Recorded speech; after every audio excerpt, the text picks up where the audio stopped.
Somebody has said you boiled all this down to take a position, stay calm, stay connected. Yeah, yeah, you But can. that Now, doesn't mean you don't give up your position. It doesn't mean because you're calm or because you're that you don't have a position, but you're staying yeah, calm about what you express and how you respond. Is that pretty yes, much? that is true. And in fact, there is there's a common statement that occurs in emotional systems circles called "Here I stand." Mm. Here I stand. It's not "Here I stand." You know, we find that in culture at large, right? It's "Here I stand." That you represent yourself as yourself. You speak for yourself and not others. Um, you function as a person who has thought through your own convictions and beliefs on something, and you are able to maintain a clear and reasoned position. You don't always have to represent that position, but you need to stand within it. And in a sense, that belief functions as a kind of membrane around you that allows you to traverse in a field full of highly anxious people and interact with them without at the same time allowing their viral behavior to come into you and for you to get caught up in that.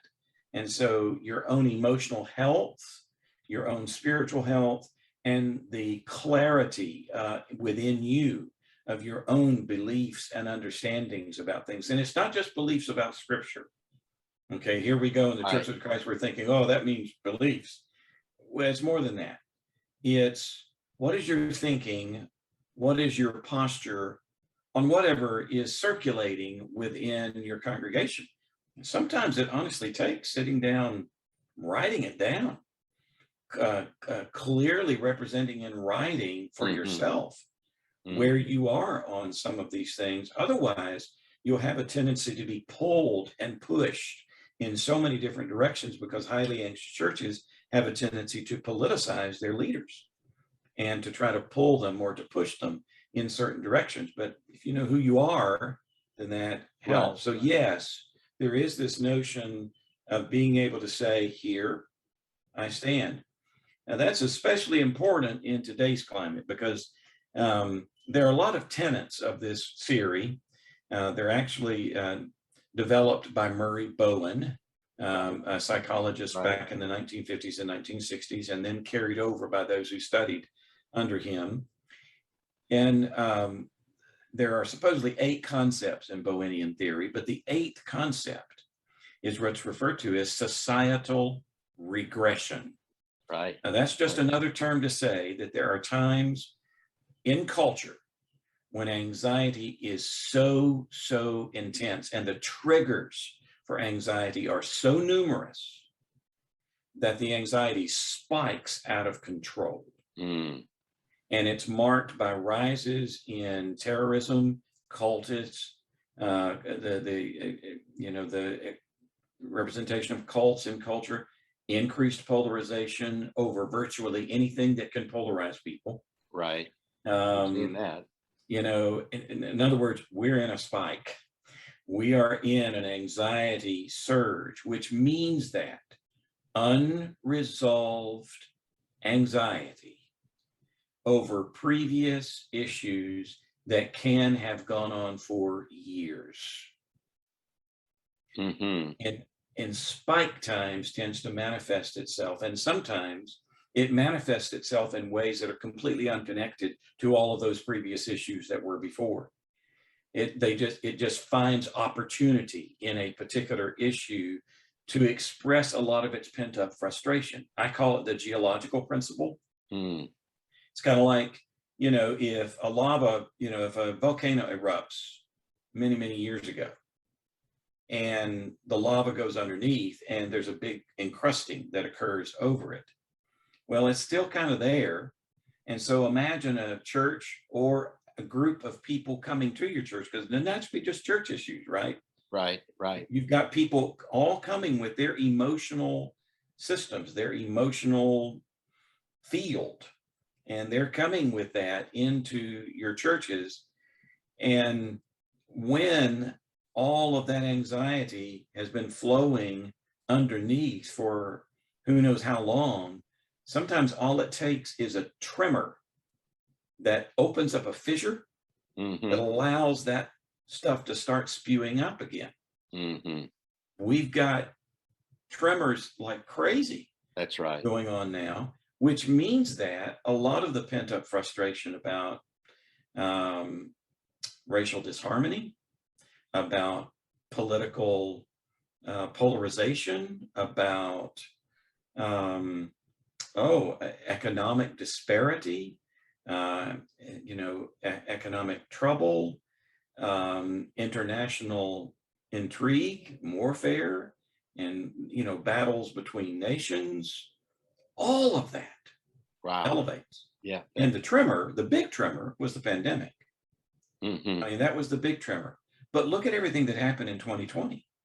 And never again will we refer to seeing the idea of seeing 2020 in a good way. 2020 was just such a hard year, and 2021's it's not really proving to be that much better, And what worse year could you have chosen to have an election in the United States than the year 2020, and all the political polarization and that kind of thing that manifested itself in our churches? So what that underscores all the more is for leaders to understand that the fundamental contribution that they make in a situation like this is the capacity to be a part of a highly anxious church without becoming hooked into the anxiety, and to be that self-differentiated leader, especially in times like we're in, of acute and chronic anxiety. Wow. Hope I didn't get too much into the weeds. No, that's great. That's great. Talk a little bit about those concepts of triangulation. You mentioned that earlier. So in churches of Christ, where we have an elder polity, we have plurality of elders in 99% of the time, and we have preaching ministers and others. Then we have the congregation. So you got group A, group B, group C in some ways, and it sets up all this kind of triangulation. Somebody doesn't like the preacher, so they go to their favorite elder, didn't like what he said. And so talk about that and sabotage, those triangulation and sabotage for just a couple of minutes here, because I think those are important concepts that go with self-differentiation. Well, one thing to keep in mind is during times of anxiety, people's emotional functioning is always impaired. We have to expect that that's going to be the case, and that triangles are kind of normal in our human interaction. So it isn't that the triangle in and of itself is a bad thing, but here's something that happens, and this is really important to recognize. During times of high anxiety, anxiety looks for anxiety has sort of its favorite crevices into which it deposits itself. And most often, those are the most visible, responsible, and or vulnerable people in the system. So that means leaders are usually going to be the focus of a lot of frustration, and they'll get criticized, they'll get maligned, they'll get gossiped about. A lot of people will just start expressing their preferences and be dissatisfied with what's going on here or there. And leaders need to especially leadership team needs to understand that, and they need to come together as a team and recognize that sometimes the most visible and vulnerable member of a church family is the preacher. Okay. The most visible and responsible are elders within our church polity, but the most visible and responsible and vulnerable are the preachers in this case. And so not uncommonly, what will happen is an elder will be politicized by people within the church. They'll begin to treat him as kind of an elected representative of a constituency, which you got to stay away from that. But they'll have a tendency to do that. And they'll come and say, I got a problem with Jim Bob, the preacher. And so if the elder countenances that and listens to that and then says, okay, thank you for sharing that with me, I'll go to Jim Bob, we'll have to talk about that. And then the elder or elders who hear those things about Jim Bob go to him and say, some of our people are saying Right. Then essentially what's happened there is they've allowed themselves to be triangulated. Triangulation gets bad when A has a problem with B and goes to C about it and expects C to deal with the issue that they have with B, right? And so it's not the elder's responsibility to take care of the problem that this member has with the preacher.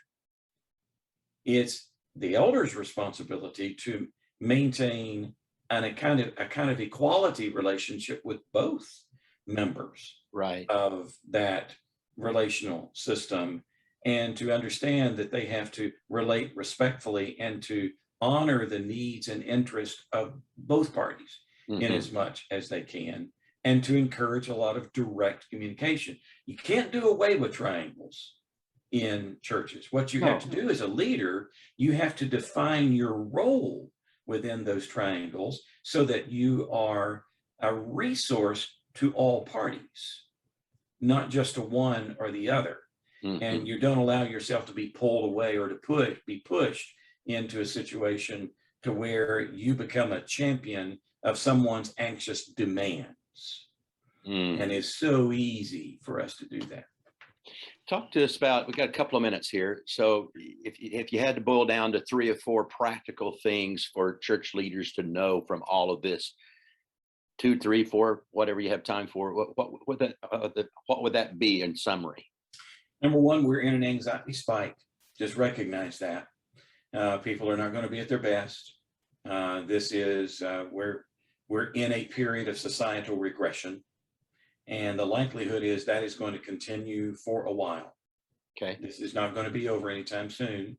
Just coming together after the pandemic is not going to settle it. Number two, that causes lots of issues to come to surface that ordinarily might be held at bay, and sometimes causes churches to bring up issues which have really vied for their attention before but have not been dealt with, or issues that needed to be resolved but weren't resolved effectively. Right. And they begin to come back up, and they truly do. And third thing is to understand that when they bring up those issues, they will tend to represent them as it's got to be either or. It's right now.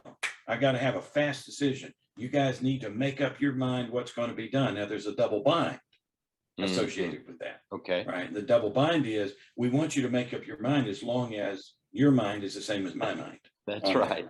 I'll be happy if you could go with me. Right. Yeah. And to realize that the pressure to make decisions along those lines, the pressure to resolve all of those issues is symptomatic of the anxiety that is there. They want relief.